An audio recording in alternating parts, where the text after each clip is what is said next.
देखिए, आज की क्लास में हम लोग अनंत आवेशित तार के कारण इलेक्ट्रिक फील्ड की वैल्यू ज्ञात करेंगे। अनंत आवेशित तार मतलब एक कोई तार है, पतली चीज़ है, अनंत आवेशित तार है। तार के कारण वैद्युत क्षेत्र की तीव्रता।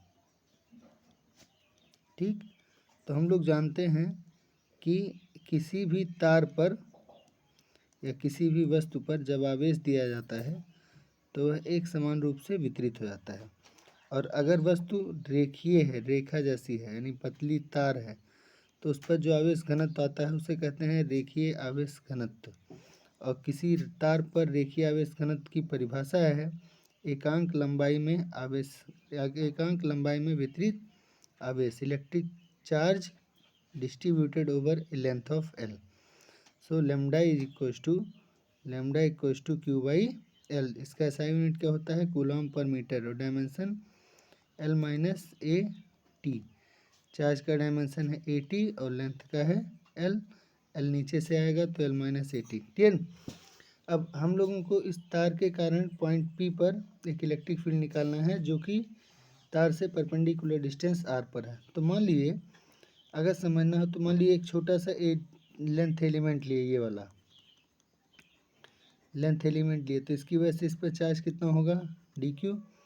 इस चार्ज के कारण इस पॉइंट पर इलेक्ट्रिक फील्ड आएगी, उसकी डायरेक्शन इस तरफ होगी, है ना। इसी तरीके से जितनी दूरी पे ये लिए हैं उतनी ही दूरी पर इधर एक एलिमेंट ले लें। अगर हम उसका भी इलेक्ट्रिक फील्ड निकालें इस पॉइंट पर, उसका भी इलेक्ट्रिक फील्ड निकालना है इस पॉइंट पर, तो कितना हो जाएगा?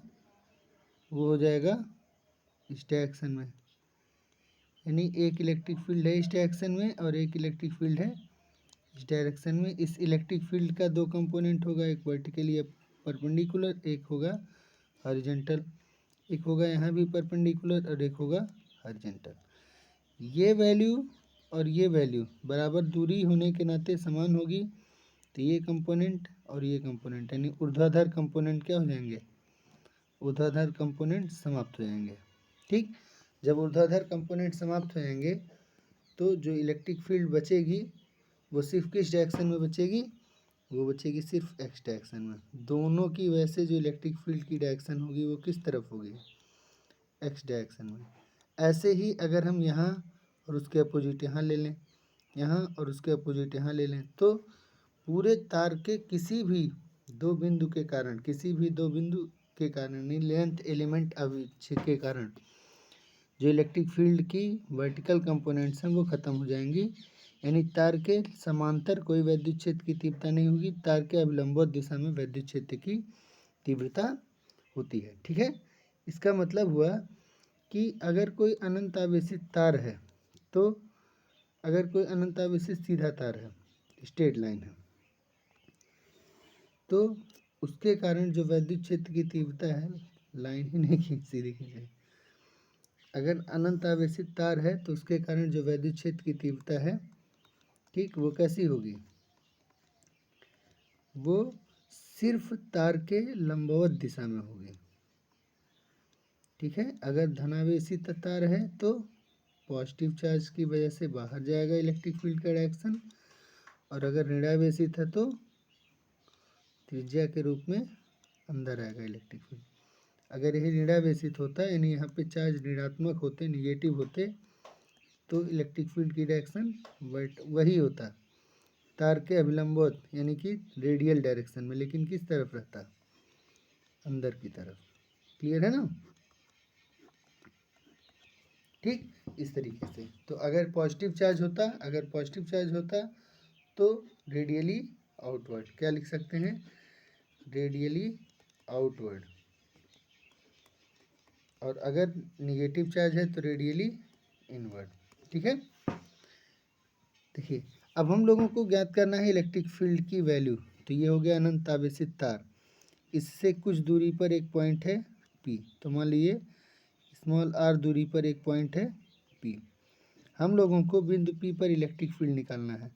बिंदु P पर इलेक्ट्रिक फील्ड निकालने के लिए हम एक सिमेट्रिक गाउसियन सरफेस लेंगे, जो कि इस केस में क्या होगा? एक सिलेंडर हो सकता है।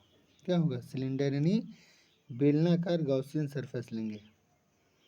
ठीक, किसी भी लंबाई का ले सकते हैं, हम लोग लेंगे उतनी लंबाई का जितनी लंबाई तार की होगी।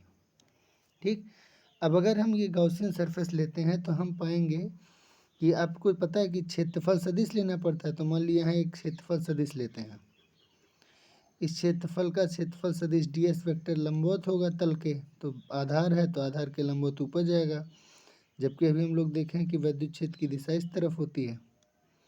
ठीक, वैद्युत फ्लक्स की परिभाषा है कि किसी भी छोटे पृष्ठ अवयव से गुजरने वाला वैद्युत flux E dot d S vector के बराबर होता है। E dot d S vector मतलब हो गया ई वेक्टर, यानी ई का magnitude into D S into उनके बीच कॉस थीटा। ठीक, इलेक्ट्रिक फील्ड और डी एस बेस के लिए, आधार के लिए कॉस थीटा कितना हो गया, थीटा कितना हो गया 90 डिग्री, तो कॉस थीटा की वैल्यू हो गई 0। इसलिए टोटल बेस से गुजरने वाला फ्लक्स कितना हो जाएगा 0। आधार से गुजरने वाला फ्लक्स कितना हो जाएगा 0 यहाँ पे भी, और सेम इस आधार पर भी इलेक्ट्रिक फील्ड की फ्लक्स की वैल्यू कितनी हो जाएगी 0, क्योंकि ये डी एस वेक्टर है और ये इलेक्ट्रिक फील्ड वेक्टर है। ठीक, अब अगर हम कर्व सरफेस पे देखें, इस सरफेस पे देखें, पूरे कर्व पर, यहाँ और यहाँ, अगर हम कर्व पर देखें तो कर्व के लिए हम क्या ले लेंगे, कोई गॉसियन सरफेस ले लेंगे, मतलब कर्व के लिए हम क्या ले लेंगे, कोई लेंथ एलिमेंट ले लेंगे। ठीक, तो कोई एरिया एलिमेंट अगर हम सरफेस के लिए लेते हैं तो मान लीजिए कि ये इसका एरिया एलिमेंट है। ठीक, इस एरिया एलिमेंट की डायरेक्शन किस तरफ होगी, रेडियल डायरेक्शन में, त्रिज्या के रूप में, और इलेक्ट्रिक फील्ड की भी वैल्यू सभी पॉइंट्स पे कैसी थी, रेडियल डायरेक्शन में, यानी ई वेक्टर और डी एस वेक्टर के बीच बना कोण कितना होगा 0 डिग्री। तो कर्व्ड सरफेस के लिए फ्लक्स की वैल्यू कैसे निकालेंगे, कर्व सरफेस के लिए flux d phi equal to हो जाएगा E vector dot d S vector. ठीक है, जहाँ ई डी एस और इनके बीच का कोण कितना है, एंगल कॉस 0, तो हो गया ई इंटू डी एस। सो डी फाई कितना हो गया ई इंटू डी एस। छोटे से पृष्ठ अवयव एलिमेंट से इतने क्षेत्रफल से कितना फ्लक्स गुजर रहा है, इतने से फ्लक्स गुजर रहा है ई इंटू डी एस। तो पूरे कर्व सरफेस से, पूरे कर्व सरफेस से, इससे पूरे कर्व सरफेस से कितना फ्लक्स गुजरेगा, बेलनाकार पूरे बेलन से, तो कितना फ्लक्स गुजरेगा उसको हमको इंटीग्रेट करना होगा।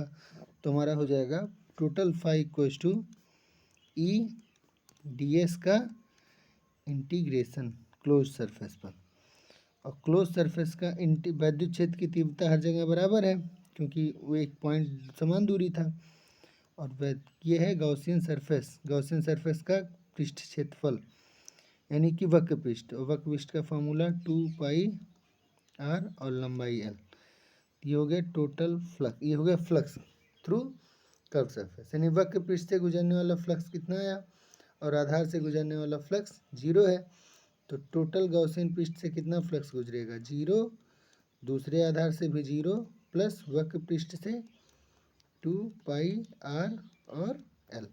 अतः ये आ गया फाई बराबर ई इंटू 2 पाई आर एल। ठीक, हम लोग जानते हैं कि गॉस का प्रमेय कहता है कि बंद पृष्ठ में गुजरने वाले फ्लक्स का वैद्युत फ्लक्स, किसी भी बंद पृष्ठ से होकर के गुजरने वाला वैद्युत फ्लक्स उसके भीतर उपस्थित आवेश का 1/ε0 गुना होता है। ये भी गॉसियन पृष्ठ का संपूर्ण फ्लक्स बता रहा है, ये भी गॉसियन पृष्ठ का संपूर्ण फ्लक्स बता रहा है। इसको और इसको इक्वेट कर देंगे, दोनों को बराबर करेंगे तो ई बराबर हो जाएगा Q/ε0 गुणे 1/2 पाई आर एल, जिसमें से हम 1/2 पाई ε0 को एक साथ लिख सकते हैं और Q/L को क्या लिख सकते हैं, लेमडा और आर। तो फार्मूला हो गया E vector E equals to 1/4 pi ε0 1/2 pi ε0 lambda by R. ठीक है, ये हो गया वैद्युत क्षेत्र का फॉर्मूला। अगर हम इसको अपने स्टैंडर्ड फॉर्म में लिखें, जैसे हम 1/4 पाई एप्सिलॉन नॉट के, तो लिख सकते हैं E vector equals to 1/4 pi epsilon naught two lambda by r. ये है पूरे वैद्युत क्षेत्र का फॉर्मूला। ठीक है, तो ध्यान से देखने वाली चीज़ है कि वैद्युत क्षेत्र की तीव्रता दूरी के व्युत्क्रमानुपाती है। अगर हम वैद्युत क्षेत्र और आर के बीच ग्राफ बनाएंगे तो कैसा प्राप्त होगा? ये आर है, ये वैद्युत क्षेत्र की तीव्रता है, तो कैसा ग्राफ होगा? कुछ इस तरीके का। ठीक है, ये हो गया वैद्युत क्षेत्र का फॉर्मूला। तो फॉर्मूला क्या है? 1/4 pi epsilon naught two lambda by r. अब इसको एक बार प्रैक्टिस कर लिए। कल हम लोग इसके पर, कल या शाम तक हम इस पर कुछ क्वेश्चंस भी अपलोड कर देंगे। Thank you.